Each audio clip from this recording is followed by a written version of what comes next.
তখন মধ্যরাত।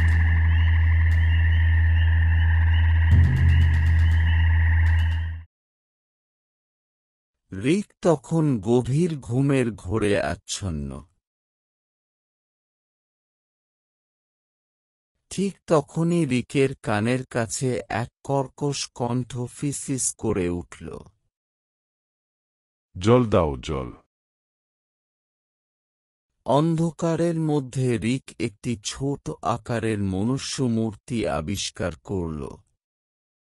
একজন বৃদ্ধ লোক, পরনে সবুজ কোট আর লাল ক্যাপ।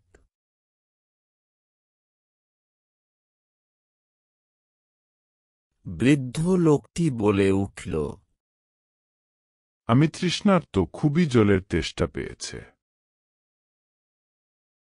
রিক হন্তদন্ত হয়ে রান্নাঘরে দৌড় দিল আর এক গ্লাস জল নিয়ে এল। কৃতজ্ঞচিত্তে বৃদ্ধ লোকটি জল খেল। এর পরপরই তার চোখগুলো জ্বলজ্বল করতে লাগল আর সে লম্বায় অনেকটা বেড়ে গেল। লম্বা একটা হাত রিকের দিকে এগিয়ে এলো। সে রিকের গলা আঁকড়ে ধরল আর বীভৎসভাবে হাসতে লাগল। রিক চিৎকার করে উঠল, সাহায্য করো, সাহায্য করো। তার বাবা দৌড়ে এলেন আর তাকে মেঝেতে গড়াগড়ি করতে দেখতে পেলেন।